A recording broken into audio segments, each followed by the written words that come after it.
It's a weight no one else can see or feel, yet it tears a person apart from within.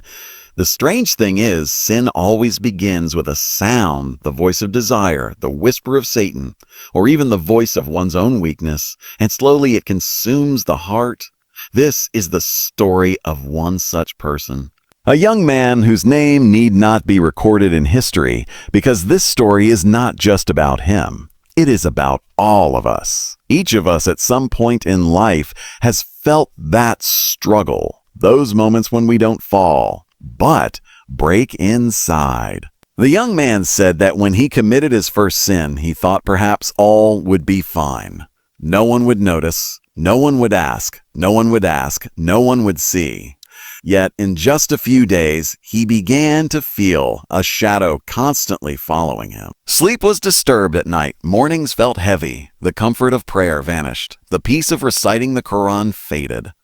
Every smile, every laugh became a mask. The sin he tried to hide became increasingly visible on his face. And one night, staring at the dark wall of his room, he felt as if his soul had drifted away from his Lord. This distance is the true torment. It makes a person restless in heart. A time came when he grew weary. The weight of the sin filled his eyes as tears. He fell into prostration and wept, breaking down as if he wanted to shed the burden of his entire life in a single moment. He said, "O Allah, I am weak. I was wrong. I have not run from you, but I have been defeated by my own ego. Forgive me. Accept my return. Accept my return." And strangely, Allah accepted him at that very moment. The journey of repentance often begins with tears but leads to peace. When a person sincerely returns, Allah not only forgives but transforms sins into good deeds. The young man said that as he rose from his prostration, he felt the burden lift. For the first time, he felt peace in his breath, calm in his night. For the first time, he realized he was not alone. His Lord was with him. His soul's darkness began to transform into light, and this light became the greatest miracle of his life. But repentance is not just tears.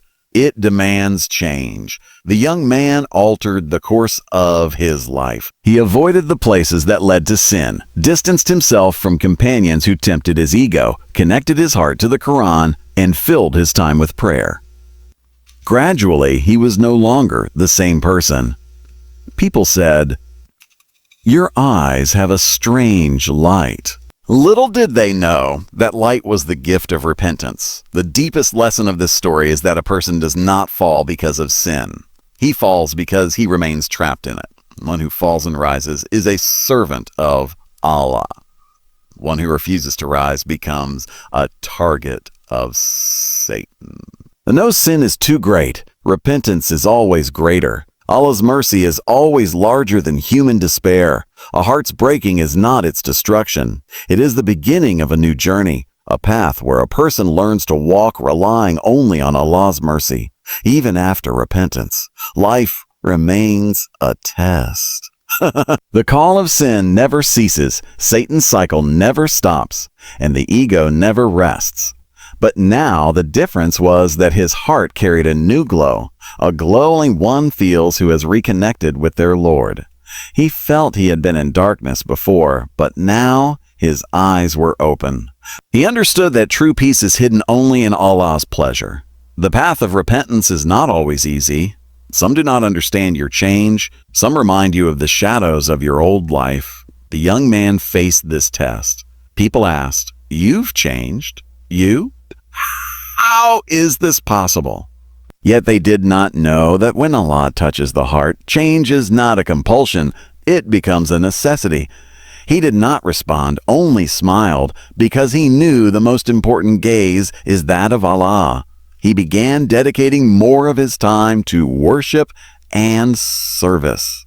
He cleaned the mosque, filled water quietly, wished well for others without seeking praise or thanks. He only wished to please his Lord. The peace entering his life now reached his soul.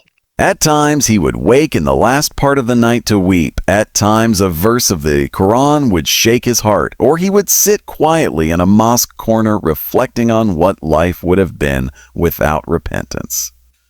Another change came within him.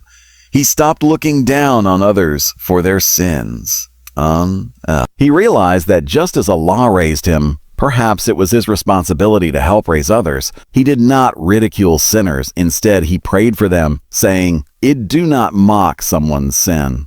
Sin? Their identity is not their sin, but their repentance. His words touched hearts because he did not merely speak them, he lived them.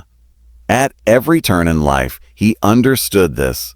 People only truly change when their hearts break, and then Allah allows new light to emerge from the broken heart.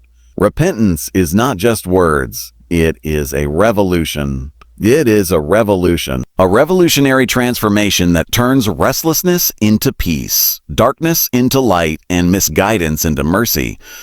The young man's journey was not only his story, it was a mirror for all of us. A reminder that life is never too far gone for Allah to call you back. Just one sincere return, one moment of truth, one tear, and the doors open. In the end, remember that sin breaks a person, but repentance rebuilds them. Every heart that returns to its Lord becomes a guest of Allah's mercy. No sin is too great to prevent your return, and no one is too small for Allah's forgiveness. The journey of repentance brings an extraordinary peace, one that the world cannot give, only Allah can. The melting of your heart is not your destruction, but the beginning of a new life. Allah's doors are always open. You only need to turn back.